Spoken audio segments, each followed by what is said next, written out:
스프링 데이터 멀티플 모듈 문제 해결하기 라는 주제로 오늘 진행을 해보도록 하겠습니다. 우선 제가 스프링 데이터 JDBC를 가지고 뭔가 작업을 하려고 하다가 문제가 발생했어요. 근데 그 문제가 이제 스프링 데이터 멀티 모듈과 관련된 문제였고, 내가 요거 스프링 데이터를 좀 만지면서 스프링 데이터를 너무 좀 공부를 안 했구나 라는 생각이 좀 들어서 이 영상을 만들게 되었습니다. 자, 문제가 발생을 했습니다. 제가 지금 스프링 데이터 JDBC하고 스프링 데이터 레디스가 같이 세팅이 된 상태였어요. 그 다음 장표에 나오겠지만 어쨌든 이제 지금 보는 화면의 이제 문구들은 로그인데요. 로그에 보니까 멀티플 스프링 데이터 모듈즈 파운드라고 돼 있었어요. 스프링 데이터에서 멀티 데이터 소스는 해봤지만 멀티 모듈이라는 거는 뭐 제가 공부 안 한 거죠. 처음 봐가지고 그러면 이제 이거를 이제 문제를 어떻게 해결해야 되나 라고 이제 생각을 하고 있었죠. 방금 말씀드렸다시피 제가 세팅한 프로젝트에는 스프링 데이터 JDBC하고 스프링 데이터 레디스가 두 개가 세팅이 되어 있는 상태였던 거죠. 자, 그럼 이걸 어떻게 해결해야 되냐? 스프링 데이터를 다시 공부하기 시작했습니다. 그래서 스프링 데이터 코어 모듈에 대해서 좀 공부를 하기 시작했고, 스프링 데이터에는 이제 인터페이스 계층이 존재를 하죠. 이게 가장 중요한 게 바로 리파지토리라고 하는 거고요. 이 리파지토리 인터페이스를 상속받아가지고 CRUD 리파지토리나 JPA 리파지토리나 여러 가지 리파지토리가 있는데, 코어 쪽에서는 리파지토리라는 인터페이스가 있고, 그 다음에 CRUD 리파지토리, 그 다음에 우리가 페이징 소프트 리파지토리 이런 것들이 이제 리파지토리 인터페이스를 상속받아서 사용이 되고 있습니다. 이것들이 우리가 스프링 데이터 하면 그냥 스프링 데이터 JPA를 생각을 했잖아요. 저도 그랬고요. 깊이 공부를 안 했었기 때문에. 이 리파지토리라고 하는 것이 이제 스프링 데이터 코어 모듈이었다라는 것을 좀 잘 몰랐던 거죠. 이해를 못했던 거고. 자, 이 스프링 데이터 코어 모듈을 이용을 해서 이제 여러 가지 스프링 데이터 레디스라든지 몽고DB라든지 JDBC라든지 JPA라든지 그 다음에 일레스틱 서치인가? 그것도 있죠. 그거 외에도 이제 몇 가지가 더 있는데, 그런 모듈들도 이제 스프링 데이터 코어 모듈을 사용을 하는 거죠. 그러니까 레이어로 치면은 스프링 데이터 코어 모듈이 제일 밑에 깔리는 거고, 그 위에서 스프링 데이터 레디스, 스프링 데이터 몽고DB 이런 것들이 사용이 되게 되는 거죠. 그러면 우리가 한번 좀 잘 생각을 해보자고요. 리파지토리라 인터페이스라고 하는 것은 스프링 데이터를 이용하기 위한 마커 인터페이스라고 공식 문서에 그렇게 적혀 있습니다. 그러면은 이 코어 부분을 레디스나 몽고DB나 JPA나 JDBC나 다 사용을 하고 있겠죠. 그러면은 얘네들을 이제 적용을 했을 때 어떻게 찾을 것이냐? 문서를 제가 이제 쭉 보니까 리파지토리 팩토리 빈 서포트라는 애를 추상 클래스를 확장을 해가지고 이 스프링 데이터 레디스라든지 몽고DB가 얘를 구현을 하는 거죠. 리파지토리 팩토리 빈 서포트를 구현을 해서 나는 이제 이 리파지토리에 어떤 엔티티가 연결이 되어 있는지를 리파지토리 팩토리 빈 서포트를 확장을 해서 어떻게 찾아야 되는지 여기서 검사를 한다라는 거죠.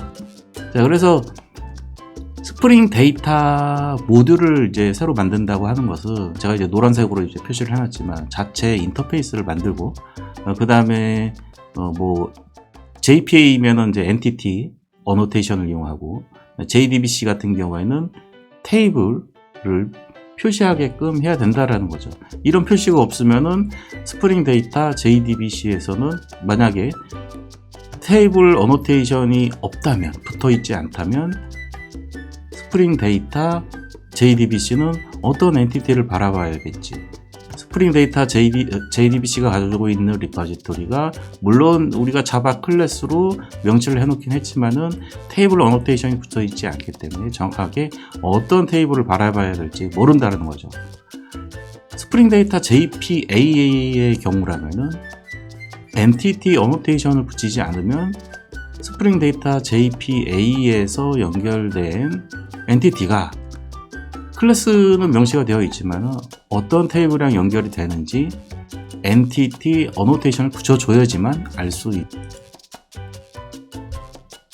우선 첫째, 방금 전에도 이제 말씀드렸다시피 예를 들어서 스프링 데이터 JPA를 모듈을 사용한다든지 스프링 데이터 JDBC 모듈을 사용한다든지 혹은 레디스 모듈을 사용한다든지 했을 때는 그 해당 모듈에서 얘기하는 권장하는 리퍼지토리를 확장을 하고요.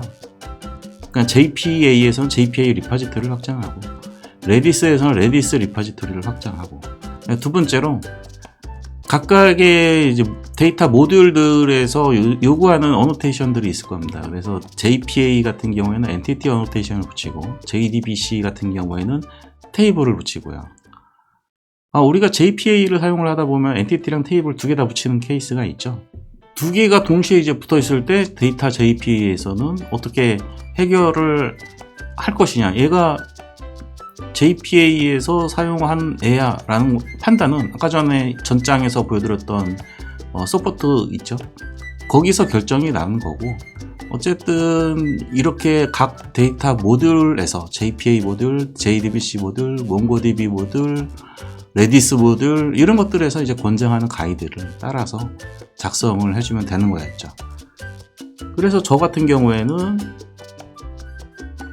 스프링 데이터 JDBC를 하고 있었기 때문에 리퍼지토리와 연결된 엔티티에 테이블 어노테이션을 붙여줘서 그냥 해결이 되었습니다. 제가 이제 스프링 데이터를 조금 공부를 하다 보니까 그렇다면은 나만의 스프링 데이터 모듈을 만들 수 있지도 않을까라고 생각이 좀 들기도 했고요. 다시 이제 그 테이블 어노테이션을 삭제하고 다시 스프링부트를 이제 쭉 시드 구동을 해보니까 스프링부트 시작 로그시 그 테이블 어노테이션을 붙이라는 코멘트가 있더라고요.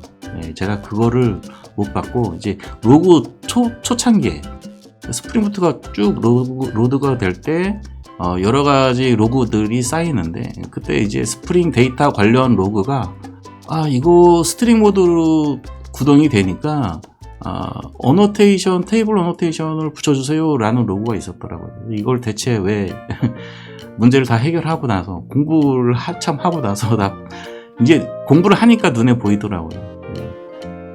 이렇게 해서 이제 제가 문제를 해결했던 그 과정을 좀 설명을 드렸고, 스프링 데이터에 대해서도 좀 코어 쪽 리퍼지토리에 대한 의미가 무엇인지 좀 더 추가적으로 공부를 하고 다음 시간에 만나 뵙도록 하겠습니다. 오늘은 여기까지 할게요. 감사합니다.